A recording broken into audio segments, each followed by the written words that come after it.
جب پانی کا طوفان تھم گیا اور نوح کی کشتی ارارات کی پہاڑیوں پر جا رکی تو نوح اور اس کا خاندان تمام جانداروں سمیت باہر نکل آئے، تو ان کا بسیرا کافی عرصے تک ان پہاڑیوں پہ ہی تھا کیونکہ وہ پانی کے طوفان کے باعث نیچے جانے سے ڈرتے تھے۔ لیکن پھر آہستہ آہستہ انہوں نے نیچے جانا شروع کیا اور شنار کے علاقے میں جا کر آباد ہو گئے، کیونکہ ارارات سے نیچے کی طرف یہی علاقہ پڑتا تھا جو دو دریاؤں یعنی دجلہ اور فرات کے بیچ میں تھا۔ شنار کے علاقے کو سمر یا میسوپوٹامیہ کے نام سے بھی جانا جاتا ہے اور اس کا ماڈرن نیم عراق ہے۔ جیسے کہ پہلے بتایا گیا ہے کہ نوح کے 3 بیٹے تھے، یعنی سم، حام اور یافت۔ گو سم، حام اور یافت کے کئی بیٹے تھے، پر ہماری سٹوری کا محور اس وقت نمرود ہے جو کہ حام کی نسل میں سے تھا، یعنی حام سے کش پیدا ہوا اور کش سے نمرود پیدا ہوا۔ عراق کی قدیم سائٹس کی ایکسکیویشن کے دوران کئی پتھر کی ٹیبلٹس ملی ہیں جو کہ سومیرین کنگز، ان کی سلطنت اور ان کے دور کے حکومت کو بیان کرتی ہیں، پر سرپرائزنگلی ان میں نمرود جیسے اہم بادشاہ کا نام نہیں ہے، جس کو کہا جاتا ہے کہ وہ سومیرین کنگ تھا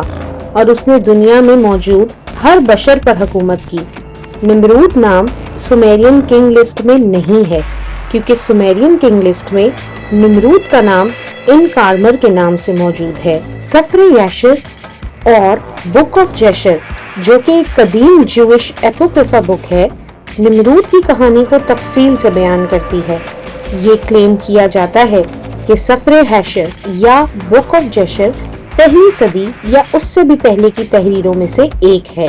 سفر حشر کے مطابق حام سے کش اور کئی دوسرے بچے پیدا ہوئے اور کش سے نمرود اور اس کی باقی دوسری اولاد پیدا ہوئی۔ کش کو نمرود بہت پیارا تھا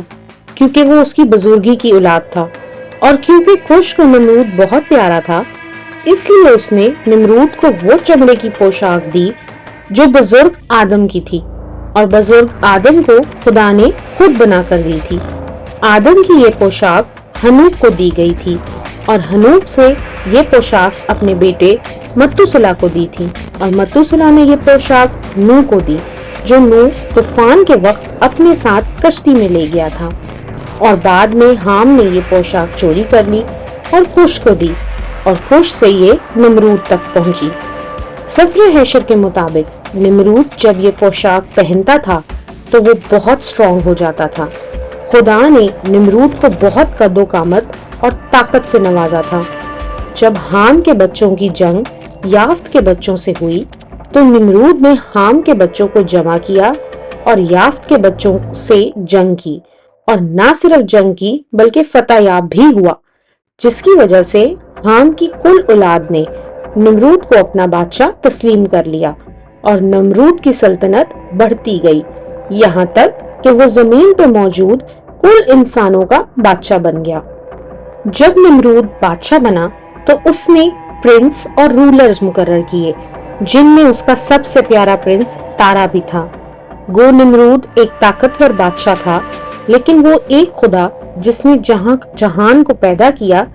اس کا منکر ثابت ہوا۔ وہ بتوں کی پوجا کرتا تھا، بلکہ وہ چاہتا تھا کہ اس کی ساری رعایا بھی بتوں کی پوجا کرے۔ اور کیا ہوا کہ ان دنوں میں نمرود کے خاص پرنس تارا کے گھر بیٹا پیدا ہوا اور اس نے اس کا نام ابراہم رکھا، اور جس رات تارا کے گھر بزرگ ابراہم پیدا ہوئے تو تارا کے گھر میں جشن کا ماحول تھا۔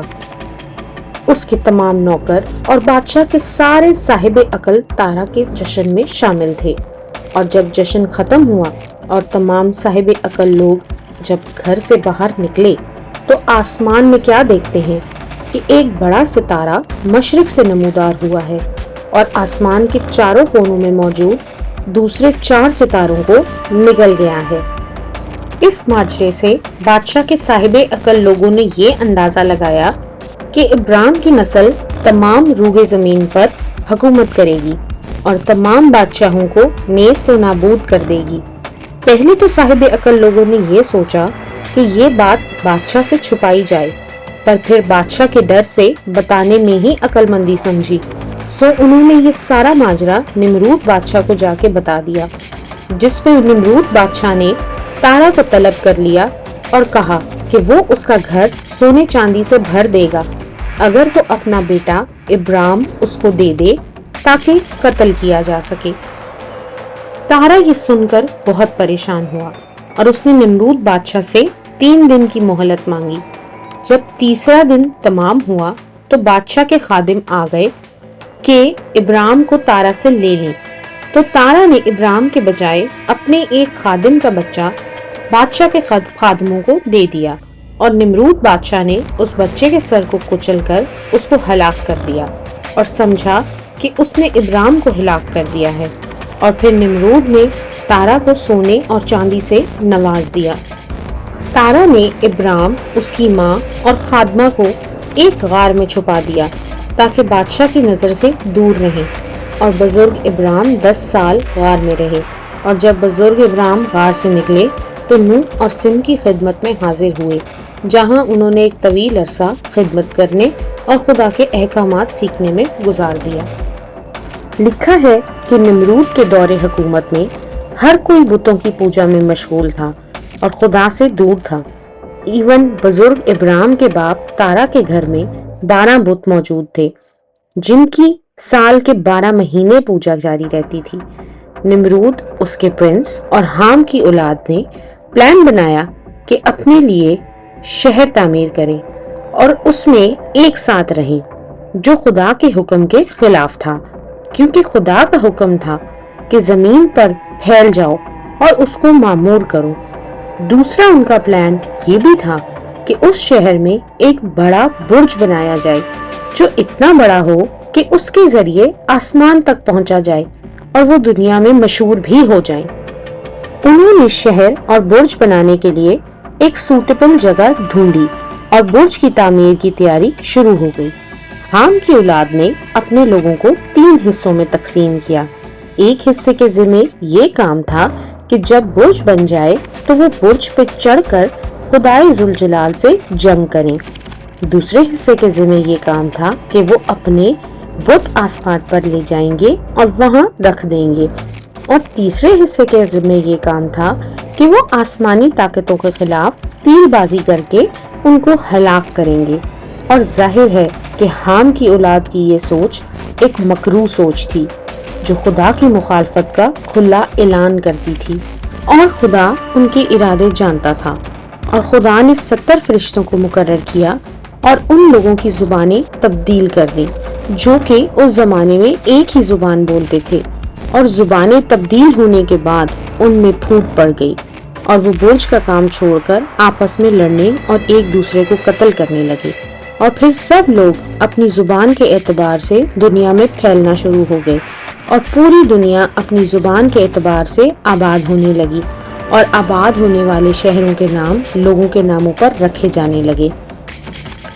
نمرود اسی شہر میں آباد رہا جہاں انہوں نے ٹاور بنانا شروع کیا، اور اس نے اس شہر کا نام بابل یا بابل رکھا۔ بابل کے علاوہ نمرود نے 3 سٹیز اور بھی آباد کی تھیں جن کے نام ایرک، ایکد اور کیلنا ہیں۔ اور بزرگ ابرام اپنے گھر واپس آئے، جس میں ان کے والد تارا بہت خوش ہوئے، اور ابرام سے کہا کہ ان کے بتوں کے آگے سر نگو ہوں، اور بزرگ ابرام نے ایسا ہی کیا۔ اس زمانے میں تارا، جو ابرام کے والد تھے، نمرود کے خاص پرنس تھے۔ ابرام نے اپنی والدہ سے کہا کہ وہ بتوں کے لیے ایک بچڑے کی قربانی کر کے اس کے ساتھ کھانا تیار کریں، اور انہوں نے ایسا ہی کیا، اور بزرگ ابرام نے وہ کھانا بتوں کے سامنے رکھ دیا اور ایک لاٹھی لے کے 11 بتوں کو توڑ دیا، اور وہ لاٹھی بوائن بت کے ہاتھ میں پکڑا دی جو سب سے بڑا بت تھا۔ اور جب اس کے والد واپس آئے تو وہ یہ ماجرا دیکھ کر بہت غصہ ہوئے اور ابرام سے کہا کہ یہ آپ نے کیا کیا؟ بزرگ ابرام نے کہا کہ ان بتوں کی کھانے پہ لڑائی ہو گئی تھی اور اس بڑے بت نے باقی سارے بتوں کو توڑ دیا ہے۔ جس پہ تارا نے کہا کہ بت تو بے جان ہوتے ہیں، وہ یہ کیسے کر سکتے ہیں؟ جس پہ بزرگ ابرام نے کہا کہ جب یہ بت کچھ کر ہی نہیں سکتے تو ان کی پوجا کیوں کر کی جا سکتی ہے؟ اس لیے ایک زندہ واحد خدا کی تمجید کرنی چاہیے جس نے جہان کو بنایا ہے۔